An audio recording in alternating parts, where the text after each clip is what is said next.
Namaste friends, I'm Christina with Jai Bhakti Yoga Foundation. Today we're working on Supta Matsyendrasana, also known as Reclined Supine Twist.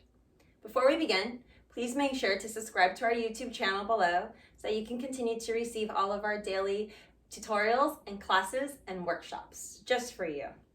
When you're ready, let's begin. What you're going to need are maybe some blocks and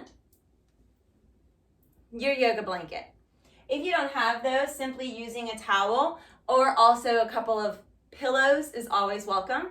And you can do the same thing with blocks. If you have hard books or even pots and pans locally throughout your home, you can find the smaller ones like saucepans that you can help, that are pretty much the same exact height as this, that can help with placing on the ground to bring the earth to you. So let's begin. We're going to come to the center edge of our mat, bending the knees here, and let's come down to our backs. Once we're on our backs, we're going to draw the right knee in towards the chest. Actually, we'll take both knees in towards the chest here.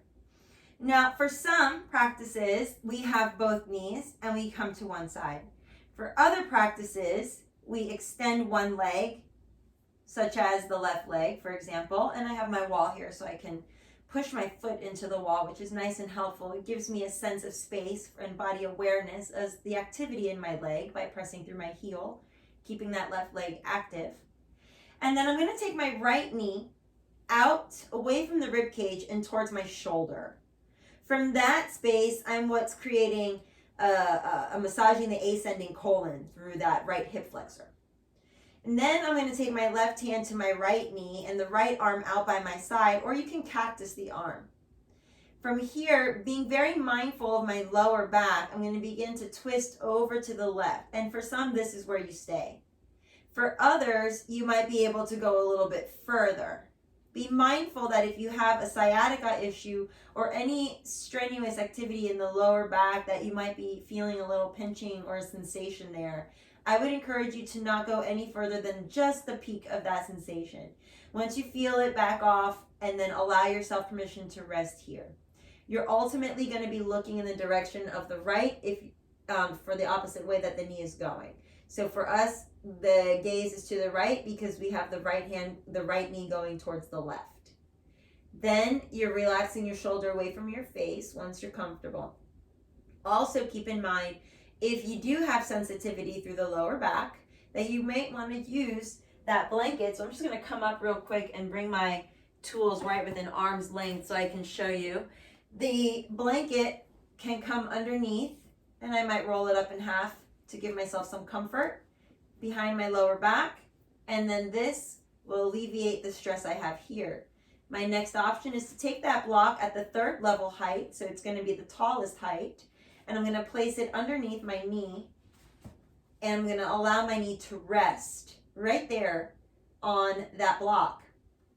I can then comfortably rest my arm out and relax into the pose without having to feel any irritation or sensation of pain. And this is a wonderful option for those of you that do suffer from sciatica or lower back or latissimus dorsi issues.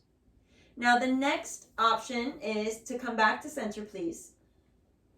For those of you that are able to go all the way over, you are going to come all the way down, but make sure that you keep your shoulder on the mat. Keep the shoulder on the mat here, okay? And that's all you need to do. You have options to extend the leg out long or all the things, but in this space is all you need. Make sure the shoulders are pressing into the ground and that the ear eventually presses down into the ground too, so you get the whole entire spinal extension through the cervical spine. Lastly, you can also place a block if you have both of your knees bent per se and you're coming over towards the left. You can place a block between the thighs so that you notice here, even though my hip is not as high, I'm still getting the benefit of the stretch through the obliques and through the back body, through the shoulder. The lower belly draws up and in to create space here for the twist. Coming through to the other side, we'll come back to center. So now you can see the block between the knees as we come down to the right. Keeping the block between the knees and looking over to the left. That can help you keep the thighs stable, keep the lower back comfortable on the mat. and it alleviates any tension. When you're complete on either side, you'll go ahead and return back to a neutral seated position. Thank your body and thank yourself. I hope this helps you on your yoga journey. And if you have any questions, comments, or concerns, by all means, please offer those to us so that we can continue to grow and learn together. May the light in me honor the light in you. And I hope to see you in one of our classes on our social media channels at Jai Bhakti Yoga, from Instagram to Facebook to LinkedIn, all the things, and of course our YouTube channel. Much love, y'all, and namaste.